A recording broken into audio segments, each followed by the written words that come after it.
سلام تغتاتلتي كم يتخونو أبزل لكم سلام ندحن هالو نابلنا نلوم استدلوا تحسوا عزنا لكم قريبنا لنا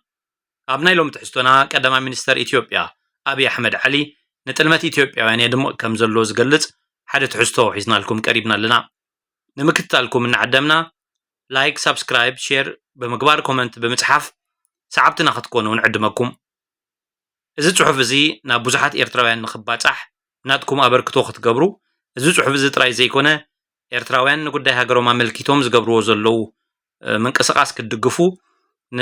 إثيوبياوي من قسقاسات نزحج زلون ودب عسبن أفدق بحري نابقيح بحرينا إثيوبيا بهاجن بزملكات زقرب زلو تحستاتن تساتفناتكم بمرأي دقافكم كتهبو نتوعكم قدمين أبتحستهم إتاونا دما كلتا سنتبوا سرحات وكلتا درفتات أبزي كربا ساعات استفنوا اللوا نعان بمتكاس كنجمرينا نور عثمان استبهله درافاي دمصاوي بقانقو عفار عصابادو زبل أحد أرست زلوه درفي قريبلنا له أزي أبهدمونا تي في تقريب له خيدكم سمعوه تخطاتلوه بتقرنيا سابتايتل سلزلوه نت سابتايتل تي ننببكم نترجم ملأختنا يتبقونكو عفر استدرف درفي كتكتاتلوه كم تخلوه كنقلت لكم ندلي كابتي تحستوتي قالت حستو صحيفنا زد علينايو مستمقار زاكلنا بخم كنا بلوينا زي كير زي لوط لبونا زي قارص حلمهم قبتنا كم معدو سندولهم بقويتتهم أقدمنا نقحنا لهم هنا حساباتهم زبل أبقداماي ماي بيت نايتا درفي زلو سلازي زي كير وي زي لوط زبهال زلو ناي إثيوبيا لبونا وي إثيوبيا وحساب زناتيو أبزنيرة عابنيرة قبتوكمي بحرناتي مريتناتي سمايناتي زبلو زلو نعو زقلتيو مالتيو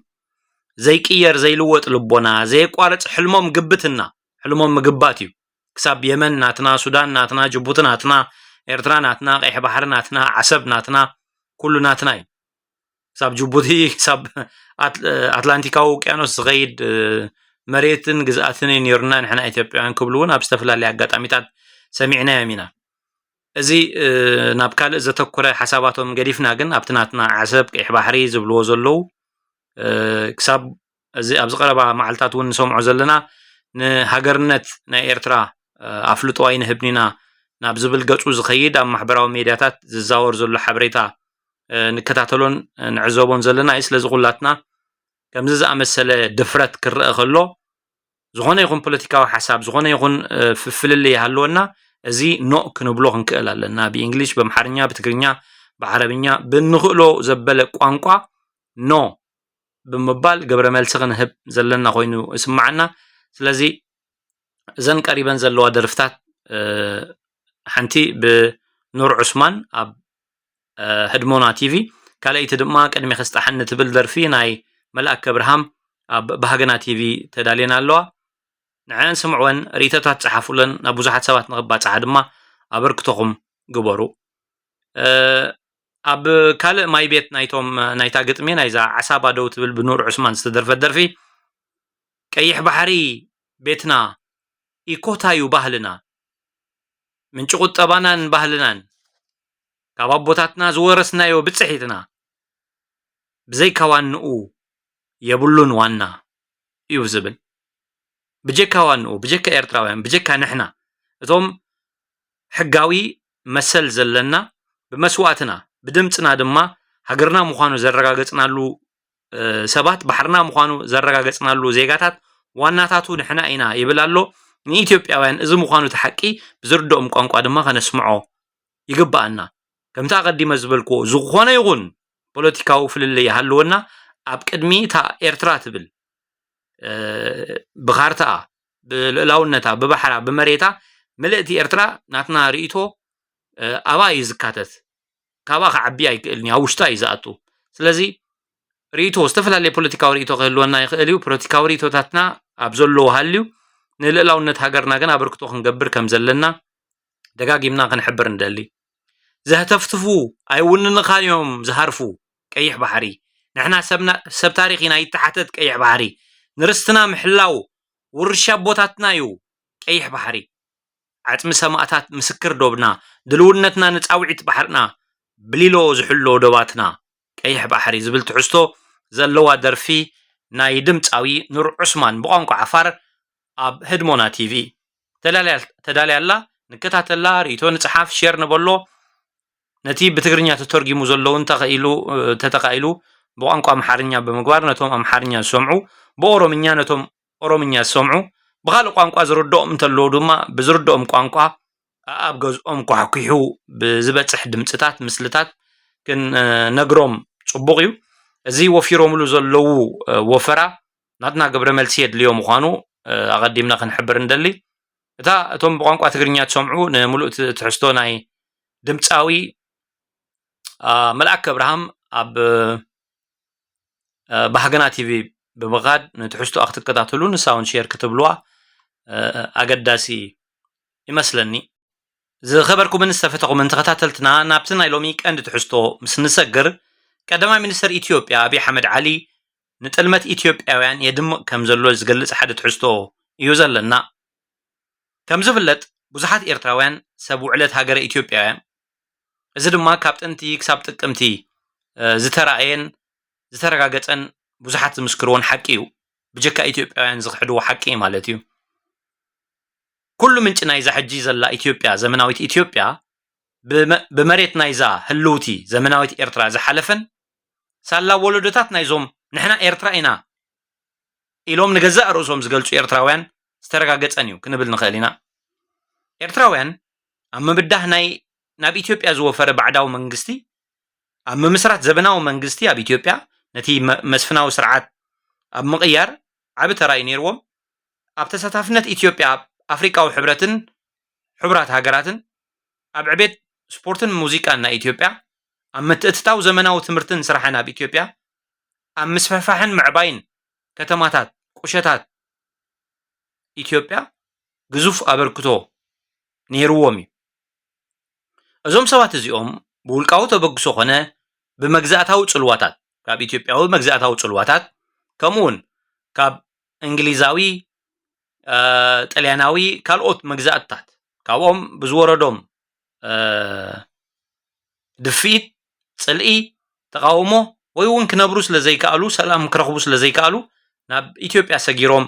ዝገበርዎ ኣበርክቶታት ክኸውን ይኽእል እዩ ዝንጠቕሶ ዘለና ኣበርክቶ እንተኾነ እዞም ሰባት እዚኦም ዘርኦም ካብ ኤርትራ እዩ ሓረጎም ድማ ክሳብ ሕጂ ኣብ ኤርትራ ናይ ዘለዉ ወለዶታት ሓረግ እዩ ስምን ክብርን ግን ስኢኖም ኣለዉ እቲ ዝገበርዎ ኣበርክቶ ብኢትዮጵያውያን ክከሓድ ክዕፈን እምበር ኣበርክቶ ከም ዝገበሩ ስሞም ክንገረሎም ሓወልቲ ክስራሓሎም ኣይንሰምዖን ኢና እዚ ኸይኣክል ግን እቲ ንዕኦም ዘፍረየ ህዝብን መሬትን ብሰንኪ ሰንሰለታዊ መግዛእቲ ስርዓታት ኢትዮጵያ ተገፊዑ ተቐቲሉ ተሰዲዱ ተሃስዩን ኣብ መከራ ወዲቑን እዩ ገለ ካብቶም ንኢትዮጵያ ኣብ ዲፕሎማሲ ኣብ ሕጊ ኣብ ትምህርቲ ኣብ መብዳህ መግዛእቲ ጣልያን ኣብ ወተሃደራዊ ዓወት ኣብ ስፖርት ኣብ ቅዲ ክዳን ወዘተ ኣበርክቶ ኣብ ምግባር ዝተሳተፉ ኤርትራውያን ኤርትራ ዝመበቆሎም ኤርትራውያን ኣብ ኢትዮጵያ ስምን ክብርን ዝተኸሉ ኤርትራውያን ከም በዓል ኣምባሳደር ኤፍሬም ተወልደ መድህን ጸሓፊ ትእዛዝ ብላታን ጌታን ዝብል ማዕረግ ዝነበሮ ሎሬንዞ ታእዛዝ ጀነራል ኣማን ዓንዶም ከምኡውን ኣብ ቅዲ ክዳን ወይ ኣብ ፋሽን ልዑል ኣበርክቶ ዝነበራ ንኢትዮጵያ ፋሽን ዘተኣታተወት እውን ክበሃል ይከኣል ጽዮን ዓንዶም ሓፍቱ ንጀነራል ኣማን ዓንዶም ንኢትዮጵያ ኣብ ውድብ ሓድነት ኣፍሪቃን ውድብ ሕቡራት ሃገራትን ሕጊ ብምርቃቕ ጽሑፋት ብምርቃቕ ክሳብ ውዕላት ብምፍራም ንኢትዮጵያ ስምን ቦታን ዝሃበ ዶክተር እምባየ ወልደ ማርያም ኣብ ኢትዮጵያ ኣብቲ ግዜ ንጉሳዊ ስርዓት ቅዋም ኣብ ምጽሓፍ ሕግታት ኣብ ምጽሓፍ ዝተሳተፈ ዶክተር በረኸት ሃብተ ስላሴ ኣብ ግዜ ስርዓት ናይ ሃፀይ ምልሊክ ካብ ሓደ ኣምሓራ ካብ ሸሕ ኣምሓራ ሓደ በራ ዝተባህለሉ ደጊያት ኣበራ ሃይሉ ኣብ ኢትዮጵያ ቤት ትምህርቲ ዓይነ ስውራን ኣብ ምኽፋት ዝተሳተፉ መሪሕ ተራ ዝተጻወቱ ሓዎም ንሓርበኛ ወልደ ማርያም ዝኾኑ ስዩም ወልደ ማርያም ከምኡውን ብዙሓት ሙዚቀኛታት ነዚ ናይ ሕጂ ኣብ ኢትዮጵያ ዘሎ ሙዚቃ መሰረት ዝኾኑ ወነንቲ ባንድታት ዝነበሩ ብዙሓት ንሃገራዊት ጋንታ ኢትዮጵያ ዘቆሙ ዝነበሩ ኤርትራውያን ኣብ ኢትዮጵያ ክሳብ ጫፍ ኢትዮጵያ ከይዶም ተምሃሮ ዘፍረዩ መምሃራን ኣብ ኢትዮጵያ ጋራጃትን ፋብሪካታትን ዝነበሮም ድሓር ዝተወርሱ ዝተሰጉ ዝተናዕቁ ኤርትራውያን ብዙሓት ከም ዝነበሩ ንምጥቃስ ይከኣል ገለ ኢትዮጵያውያን መራሕቲ ካብ ዝፈጸምዎ ጥልመት ንምጥቃስ ድማ ወለዶ ሃፀይ ዮሃንስን ራእሲ ኣሉላ ኣባነጋን ካብ ወለዶ ናይ ሃፀይ ዮሃንስን ንቕንዕናን እምነትን ራእሲ ወልደ ሚካኤል ሰሎሙን ጠሊሞም ራእሲ ወልደ ሚካኤል ሰሎሙን ከም ዝጠፍእ ከም ዝሐቅቕ ዝገበሩ ጥልመት ንጉስ ሃይለ ስላሴ ንኤርትራውያን ኦፊሰራቱን ሚኒስትራቱን ኣዝዮም ብዙሓት ካብ ኣብ ስልጣን ዝነበሩ ሚኒስትራት ኣማኸርቱ ኣምባሳደራቱ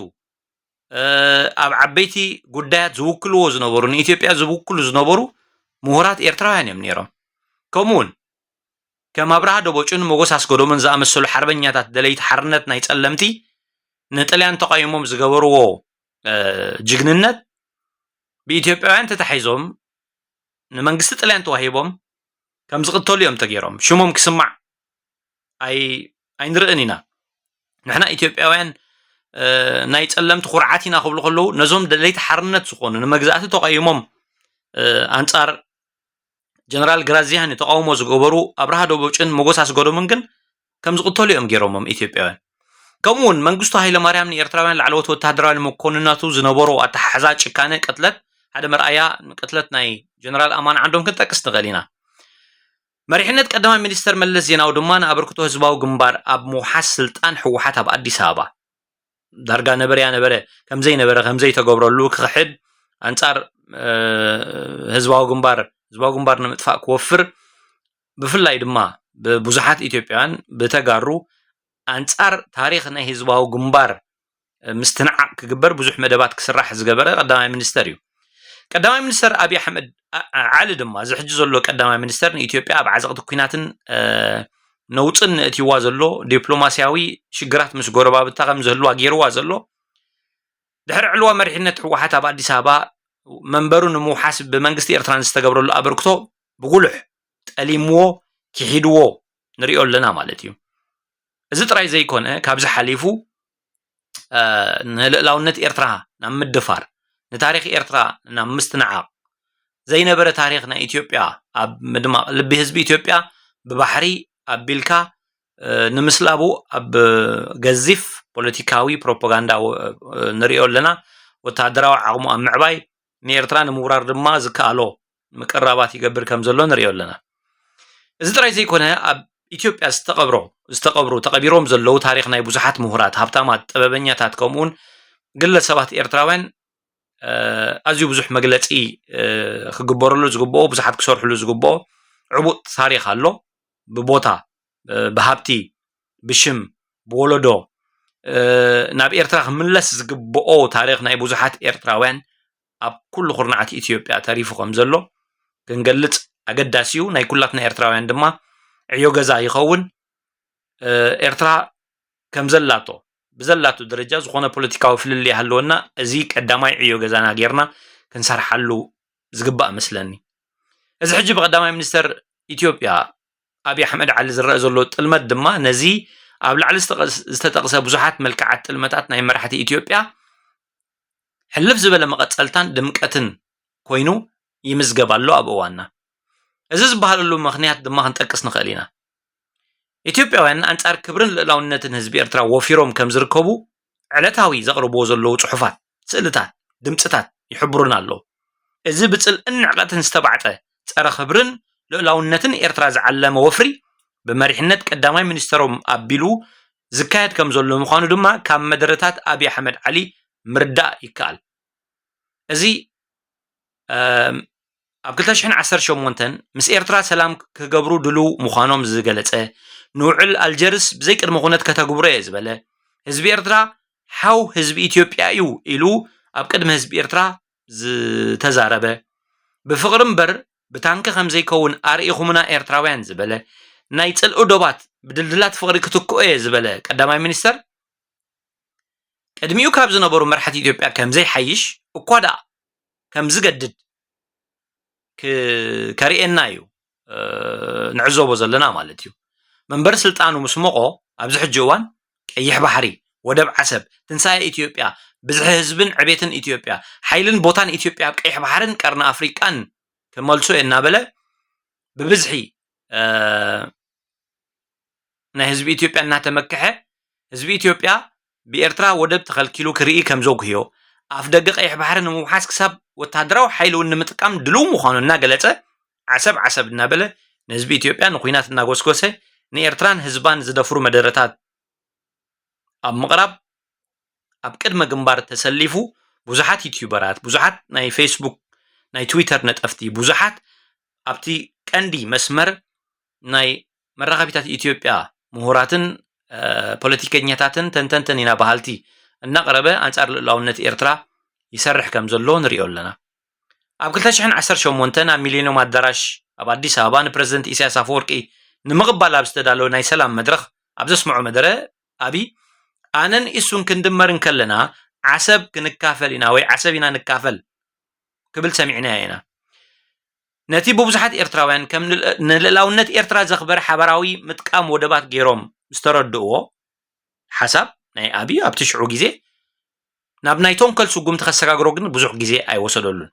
ብዙሕ ከይፀንሐ ኣብይ መደመር ኣብ ትብል ቀዳማይቲ መፅሓፉን ኣገዳስነት ህላዊ ኢትዮጵያ ኣብ ቀይሕ ባሕሪ ብምጥቃስ ንሕቡእ ጥሙሑ ብፅሑፍ ኣብ ከባቢ 262 ገጽ ኣቢሉ መበል 262 ገጽ ኣብታ መደመር ትብል መፅሓፉ ህላዌ ቀይሕ ባሕሪ ህላዊ ኢትዮጵያ ኣብ ቀይሕ ባሕሪ ኣገዳሲ ምዃኑ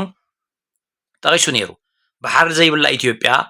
ሓይሊ ባሕሪ ከተقوم ትእዛዝ ሂቡ ጥራይ ዘይኮነ እዛ ባሕሪ ዘይብላ ባሕሪ ነይርዋ ዘይፈልጥ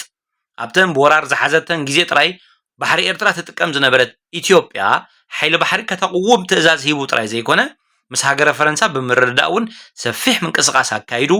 ግዙፍ ሓይሊ ባሕሪ ምስ መሰልጠኒ ማእከሉን ቤት ጽሕፈቱን አዋዲዱ ንኤርትራ ንምጥቃዕ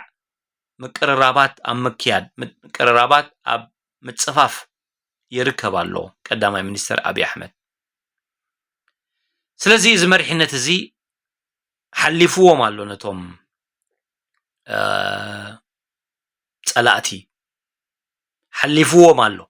ምናልባሽ ወያነ 7 ዓመት ወሲድሎም ምኾኑ አንጻር ህዝቢ ኤርትራ አንጻር ህዝባዊ ግንባር ሆን ክብሉ እዚ ሰብ እዚ ግን 2 ዓመት እውን ኣይወሰደሉን 2 ዓመት ኣይወሰደሉን ጥራይ ዘይኮነ ንሓይሊ ናይ ኤርትራ ስልጣኑን ንምድልዳል ተጠቂሙ አንጻር ኤርትራ ወፊሩ ንሪኦ ኣለና ማለት ስለዚ እዚ ናይ ኩላትና ኤርትራውያን ዕዮ ገዛ ክኸውን እዩ ዝግብኦ ምስ ኤርትራ ሰላም ክገብር ድልዌ ኢሉ ስለምንታይ ሕጂ ምስ ኤርትራ ናብ ሰላም ገጹ ይኸይድ ኣሎ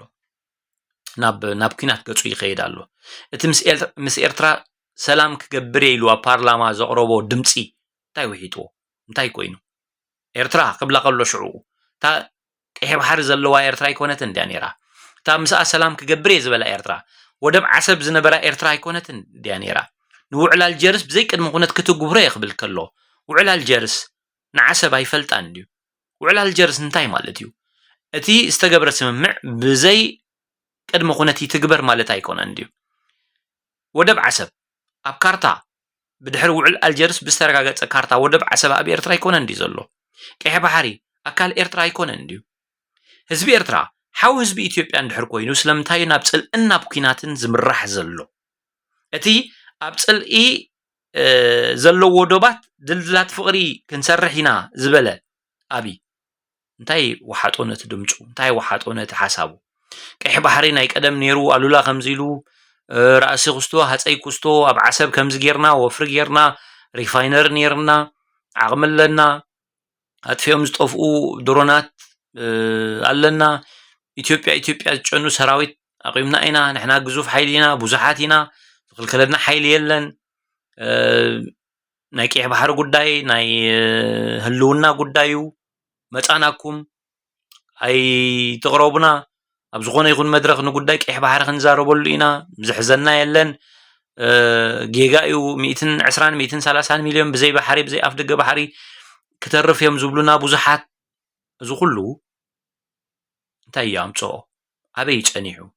ሰላም እንድሕር ኮይኑ ድል ፍቅሪ ክስራሕ እንድሕር ዝድለ ኮይኑ ውዕላል ጀርስ ክትግበር እንድሕር ኮይኑ ሓው ጎረቤት ህዝቢ እንድሕር ኮይኑ ህዝቢ ኤርትራ እዚ ኩሉ ዝበሃል ዘሎ ብናኣሽቱ ዓበይቲ ፖለቲከኛታት ነጠፍቲ ማሕበራዊ ሜድያታት ብጋዜጠኛታት ብውድብ መልክዕ አንጻር ኤርትራን ኤርትራውነትን ህዝቢ ኤርትራን ዝግበር ዘሎ ወፍሪ እንታይ ኣምፅኦ ስለዚ ነዚ ፎቅ ክንብሎ ሆ ክንብሎ ተቃውሞና ክንገልፀሉ ግድነት ሃገራዊ ህዝባዊ ሓላፍነት ኣለና ቀዳማይ ሚኒስትር አብይ አሕመድ ብልኡኻቱ ብናይ ማሕበራዊ መራኸቢታት ሰራዊታቱ ኣውፊሩ ዕለት መፀ ንታሪክ ኩንነት ደረጃ ብቕዓት ልዕላውነትን ክብርን ኤርትራን ህዝባን ዝናኣስ ስነኣምራዊ ኩናት ከፊትልና ከም ዘሎ ኩላትና ኤርትራውያን ኣብ ዝኾነ ይኹን ኩርናዕ ናይ ዝዓለም ናሃሉ ዝኾነ ይኹን ፖለቲካዊ ሓሳብ ተቃውሞ ድጋፍ ይሃለወና እዚ ነገር እዚ ብዕቱብ ክንሪኦ ኣለና ኩናት ካብ ዝኽፈተልና እውን ብዙሕ ግዜ ኣሕሊፉሎ እቲ ማሕበራዊ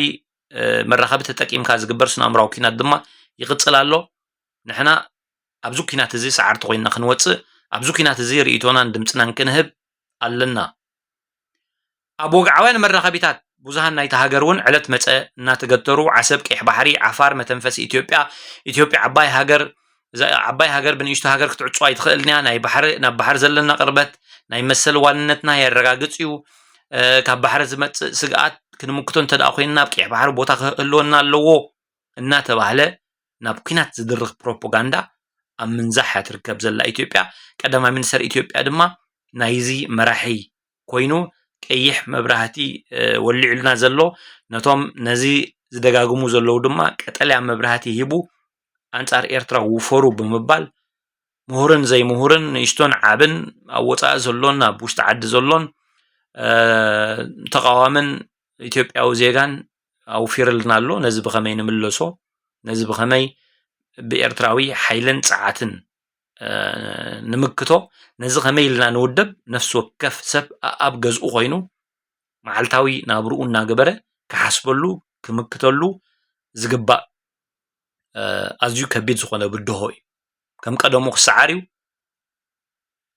እዩ ዝኾነ ይኹን ይሳተፍ ኣይሳተፍ ክሰዓር እዩ ክሓፅር እንተኮይኑ ግን ናይ ኩሉ ሰብ ተሳትፎ ኣዝዩ ኣገዳሲ እዩ ቀዳማይ ሚኒስትር ኢትዮጵያ ንልዕላውነት ኤርትራ ጥራይ ዘይኮነ ንልዕላውነት ኢትዮጵያ ጥራይ ከኽብር እዩ ድሓስብ ዘሎ ንልዕላውነት ኤርትራ ጥራይ ዘይኮነ ግን ንልዕላውነት ሶማልያ እውን ደፊሩ እዩ ንልዕላውነት ሶማልያ ደፊሩ እዩ ንኻልኦት ሃገራት እውን ብምስትንዓቕ እዩ ንጅቡቲ ከነጥምያ ኣይኮንናን ንኽስቶ ንሶማል ከምዚ ክንገብራ ኣይኮንናን ንኤርትራ ከምዚ ክንገብር ሓሳብ የብልና ንዕና ሰላም ኢና ንደሊ ግን ናይ ሂብካ ምቕባል ማይ ኣለና ወደብ ግድብ ወይ ሓፅቢ ኣለና መሬት ኣለና ከምዚ ኣለና ሂብናስ ክንጥቀም እዩ ዝብል ዘሎ ብዝኾነ ንልዕላውነት ኢትዮጵያ ዝደፈረሉ ኣገባብ ንኣካል ሶማልያ ዝኾነት ርእሰ ምምሕዳር ሶማልያ ሶማሊላንድ ወደብ ንምርካብ ካብኣ ዝኽእሎ ናይ ምርድዳእ ስምምዕ ፈሪሙ ነይሩ ቀዳማይ ሚኒስትር ኢትዮጵያ ንልዕላውነት ሶማልያ ደፊሩ ምስ ኣካል ሶማልያ ዝኾነት ርእሰ ምምሕዳር ሶማሊላንድ ወደብ ንክረክብ ዘኽእሎ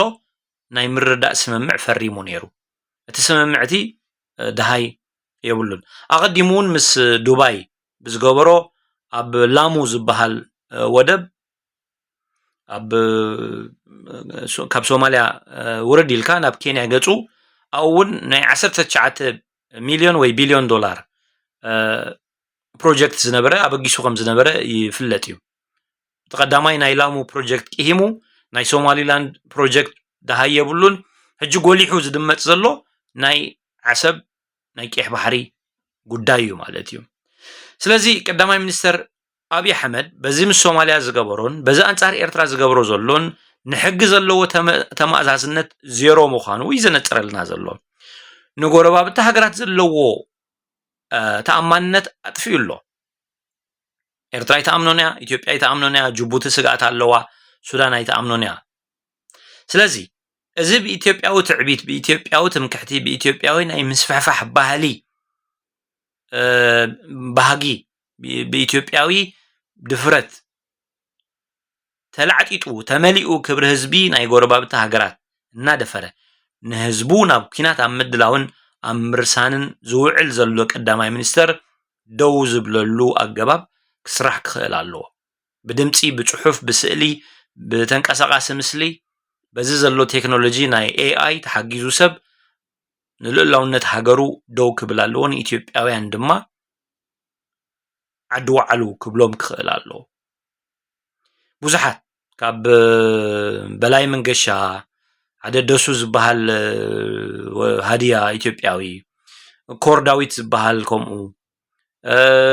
ሲሳይ አጌና ዝበሃሉ ኤርሚያስ ለገሰ ኣብቲ ግዜ ኩናት ፌደራል ምስ ወያነ ብዝነበረሉ ሆ ኤርትራ ሓጊዛትና ኤርትራ ድሒናትና አጆኻ ኢሱ ሰብኣይ ኢሱ ኤርትራውያን ጀጋኑ ወሕዋትና እንዲኹም ስኹም ተዘይትህሉ እኮ ዝብሉ ዝነበሩ ሕጂ ኩሎም ተወዲቦም አንጻር ኤርትራ ዓጢቆም ተሰሊፎም ንሪኦም ኣለና ባሕርናትና እዩ ብለና ኣሎ በየናይ መንገዲ ክንብሎም ይግባአና ታሪክ እናገንጸልና ካርታታት ናይ ቀደምን ናይ ሕጅን እናምጻና ሓቂ እና መስከርና ንሓሶቶም እናቃላዕና ንክፍጸም ዝኽእል ዕንወት ኣብ ልዕሊኡ ክልቲኡ ህዝብታት ክወርድ ዝኽእል ዕንወት እናርአና ሰላም አገዳሲ ምዃኑ ንሰላም ክሰርሑ ከም ዘለዎም ኩሎም ኢትዮጵያውያን ሰላም ቀዳምነቶም ምዃኑ ናይ ወደብ ተጠቃምነት ልዕላውነት ኤርትራ ኣኽቢርካ ጥራይ ከም ዝከኣል ገንዘብካ ከፊልካ ተኻሪኻ ወይ እውን ብኻልእ ስምምዓት ልዕላውነት ናይ ኤርትራ ግን ከቢሩ እቲ ደም ዝተኸፍሎ ኤርትራውነት ከቢሩ ክፍተን ከም ዝኽእል ክንገሮም ጽቡቕ እዩ ብዙሓት ኣነ ባሕረኛ ነይረ ኣነ ጀነራል ነይረ ኣነ ጽሒፈ ኣጽኒዐ ናይ ከምዚ ትምህርተይ ኣብ ባሕሪኡ ሕጊ ከም ዝብለና እዩ 60 ኪሎ ሜትር 70 ኪሎ ሜትር ስለ ዝኾነ ርሕቀት ወደብ ዓሰብ ካባና ብሕጊ ምልከትና እዩ ግባአና እዩ ዝብሉ ዘለዉ ሕጊ እናጠቐስና ግቡእ መልሲ ክነህቦም ኣገዳሲ እዩ ኢትዮጵያ ባሕሪ ነይርዋ ይፈልጥን እዩ ኢትዮጵያ ኣፍ ደገ ባሕሪ ነይርዋ ይፈልጥን እዩ ኢትዮጵያ ዓሰብ ይኹን ባጽዕ ይኹን ወደብ ነይርዋ ይፈልጥን እዩ ኢትዮጵያ 1962 ጎበጣ ፈጺማ ኣብ ልዕሊ ኤርትራ ክሳብ 1991 ንወደባት ኤርትራ ንቀይሕ ባሕሪ ቸቸይላትሉ ኣዳኺራትሉ እሱ ኸማን ብሰላም ዘይኮነ ሰብና ቀተለት ሰብና ኣሰረት ናፓልና ከስከሰት ንኤርትራውያን እናባረረት ንኤርትራውያን ኣብ ዓዶም ኮይኖም ዝተማሃርዎ ትምህርቲ ከይሰርሑ ንኢትዮጵያ ንውሽጢ ኢትዮጵያ ፋሕፋሕ እናበለት ባህሊ ህዝቢ ኤርትራ ከም ዝጠፍእ ቋንቋ ህዝቢ ኤርትራ ከም ዝጠፍእ እናገበረት ንወደባት ኤርትራ ንባሕሪ ኤርትራ ተጠቂማትሉ እያ ኣካላ ግን ኮይኑ ይኮነን ወሪራቶ ሰሪቃቶ ህዝቢ ረጊጻ መንዚዓቶ እምበር ወደብ ናታ ኮይኑ ኣይፈልጥን እዩ ኣብ ዓሰብ ሪፋይነሪ ትኽፈት ኣብ ኣስመራ ዝኾነ ናይ ሓይሊ ባሕሪ ትካል ይምበራ ዝኾነ ይኹን ይምበራ ሰሪቃ ዝገበረቶ እዩ ሰራቂ ከዓ ኩሉ ሻዕ ሰራቂ እዩ ሰራቂ ወናን ክኸውን ኣይክእልን እዩ ሕጊ ምስ መፀ ዋና ምስ መፀ ሰራቂ ሰራቂ እዩ ዋና ከዓ ዋና እዩ ስለዚ ኢትዮጵያውያን ክንገሮም ዝግብኦ ሰረቕቲ ዘይናቶም ወሰቲ ጠሓስቲ ሕጊ ዘይናቶም ዝብህጉ እምበር ወነንቲ ዓሰብ ወነንቲ ባጽዕ ወነንቲ ቀይሕ ባሕሪ ኮይኖም ኣይፈልጡን እዮም ሓደ ካብቲ ካልእ ዝገልጽዎ የአሰብ ራስ ግዛት እዩ ዝበሃል ነይሩ ዓሰብሲ ናቱ ርእሰ መምሕዳር ነይሩዎ ምስ ገዛእኹሞም ስወረርኩም ወዳ ከም ድላይኩም ጌርኩም ሽምሂብኩሞ እምበር ዓሰብ በቲ ኣፍሪቃ ዝተመስረተሉ ሃገራት ኣፍሪቃ ዝተመስረተታሉ ድሕሪ 1884 ዋዕላ ናይ በርሊን ኢትዮጵያ ትበሃል ሃገር ክትምስረት ከላ ሱዳን ክትምስረት ከላ ግብጽ ክትምስረት ከላ ኤርትራ ድማ በቲ ሽዑ ዝተገብረ ስምምዓት ተመስሪታ ካልእ ዋላ ሓንቲ የለን ካልእ ለውጥ የለን ከምኡ እንተኾይኑ ካልእ ምፍንጣሕ ኣፍሪቃ ኢና ንደሊ ዘለና ትብሉ እንተኾንኩም ኣፍሪቃ ትፍንጣሕ ኢትዮጵያ እውን ትፍንጣሕ ማለት እዩ እቲ ኣብ ኢትዮጵያ ዝገበርኩሞ ነንሕድሕድካ ምውራር እውን ካልእ መልክዕ ሒዙ ካብ ኢትዮጵያ ብዙሓት ሃገራት ይውለዳ ማለት እዩ ስለዚ ቀዳማይ ሚኒስተር ኢትዮጵያ ብዝመስሎ ክኸይድ ክፍቀደሉ የብሉን ሓቅን ሕግን ክንገሮ ክኽእል ኣለዎ ኣብ ፅሕሉ ኣብቲ ናቶም ሜዳታት ኣቲኹም ዝተፈላለየ ድምፂ ናይ ኤርትራውያን ብዝስማዓሉ መንገዲ ክትሰርሑ ይግባኣኩም ኩላትኩም ኤርትራውያን ካብ ናይ ትምህርቲ ግዜኹም ካብ ናይ ድቃስ ግዜኹም ካብ ናይ መገሻ ጊዜኹም ካብ ናይ ስራሕ ጊዜኹም ካብ ናይ ዕረፍቲ ጊዜኹም ቆናጢርኩም ንሃገርኩም ደው ክትብሉ ለይትን መዓልትን ክትሓስቡ ከተበርክቱ ጊዜ ይጽዋዕኩም ኣሎ እቲ 130 120 ሚሊዮን ዝበሃል ኣብ ልዕሊ ኤርትራዊ ሓቂ ኣብ ልዕሊ ሕጊ ዓለም ኣብ ልዕሊ ኤርትራዊ ታሪኽን ክብርን ትርጉም ከም ዘይብሉ ንምርኣይ ልዕላውነት ሃገርኩም ንምኽባር ሃገርኩም ትጽዋዓልኩም ኣላ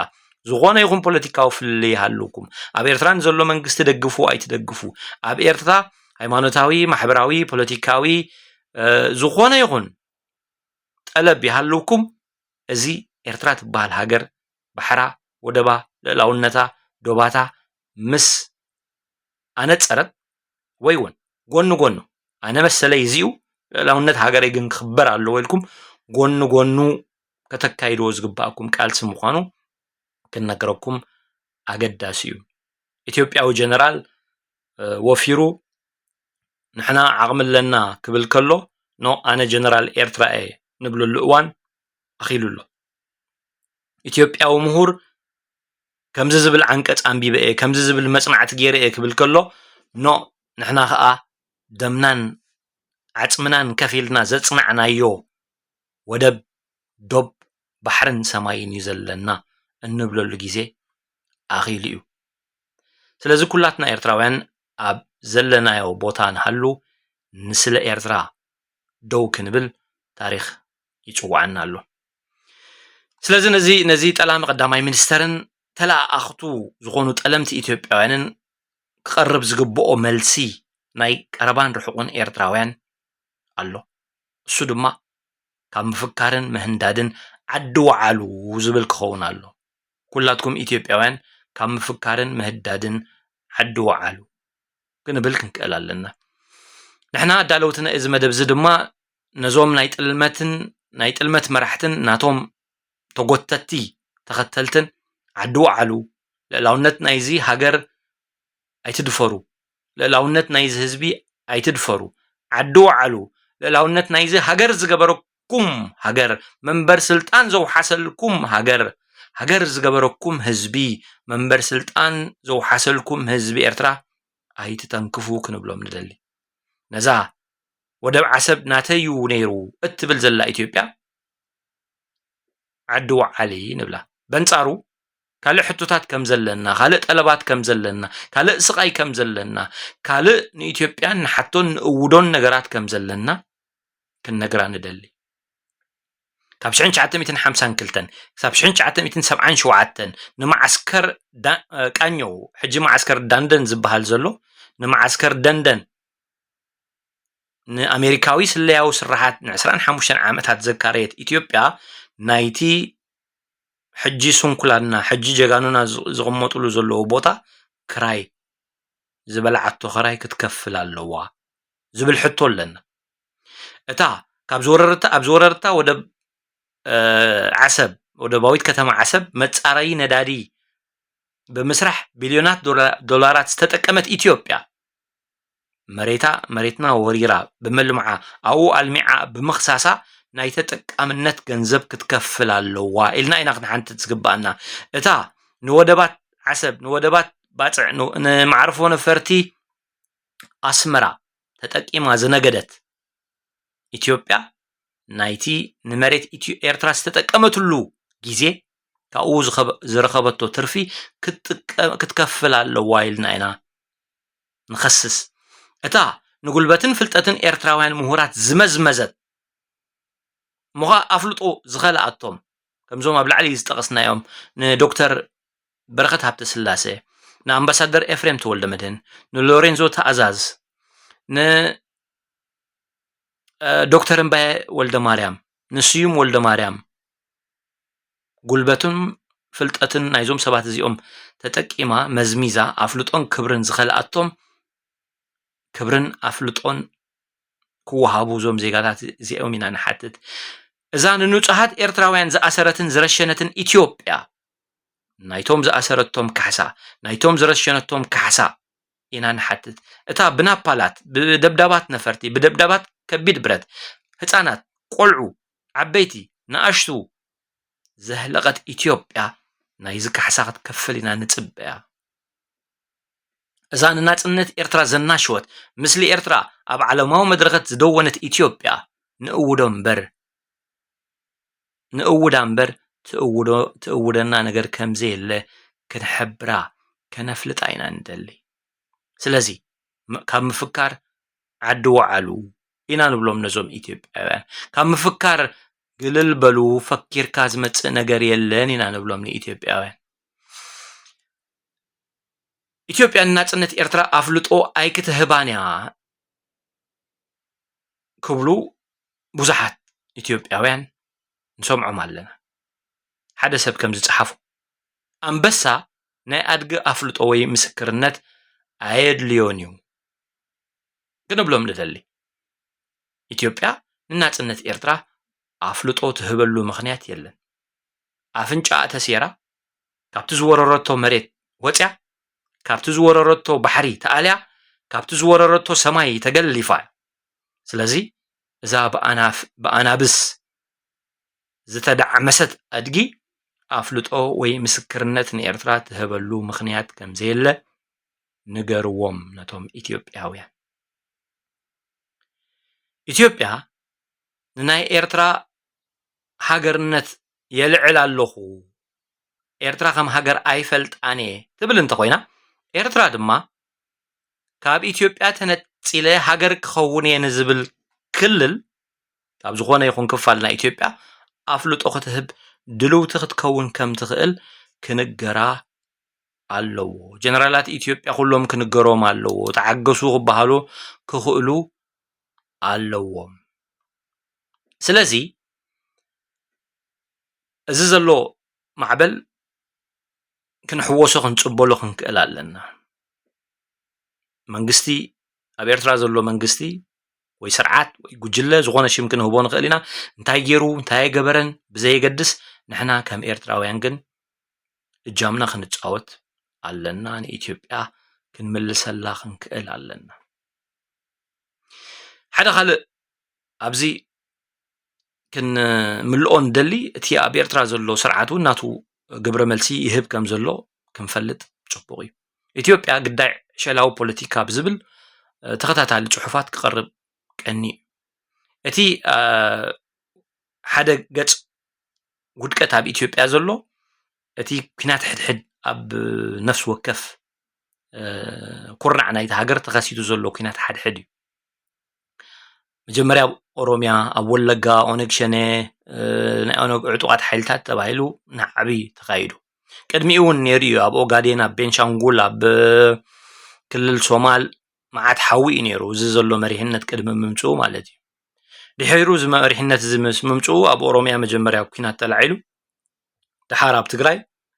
ሕጂ ድማ ኣብ ክልል ኣምሓራ ሰፍ ዘይብል ወተሃደራዊ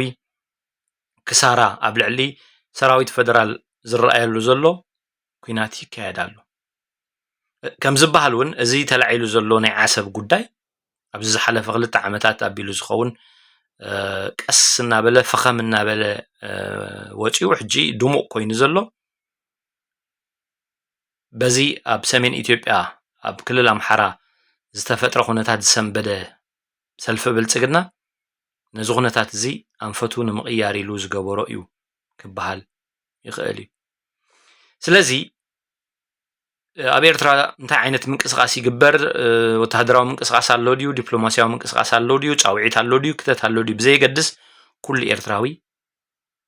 ነዚ ዕሸላዊ ፖለቲካ ናይ ኣብዪ ኣሕመድ ሆ ክብሎ ክኽእል ኣለዎ።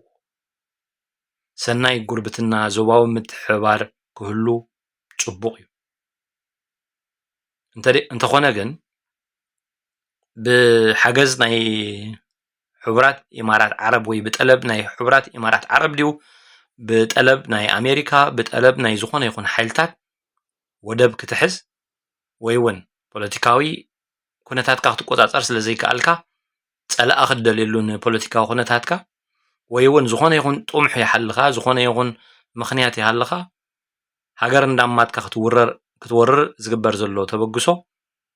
ኖ ክበሃል ክኽእል ኣለዎ። ስለዚ ኣነ ኣንጻር ሃገረይ ኮይነ ኣይፈልጥኒ ክንብል ክንክእል ኣለና።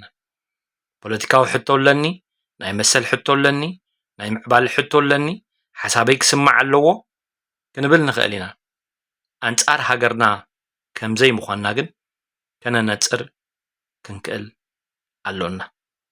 ክቡራትን ክቡራንን ንሎሚ ዘዳለናልኩም ትሕዝቶ እዚ ክትከታተልዎ ዝጸናሕኩም ነይሩ ስለ ዝተኸታተልኩምና ኣዚና ነመስግን ንጠላሚ ዝኾነ ስርዓት ኣብይ ተቃዊምና ኣብ ጎኒ ህዝብናን ሃገርናን ልዕላውነትናን ደው ክንብል ንጽውዕ እዚ ወድሓንኩም ሰላም ما بنا لكدمو بنا لحل مدافنا ما بنا ينبلي أبي عملي سهدي ربا إنك السيمودا ما بنا ينبلي أبي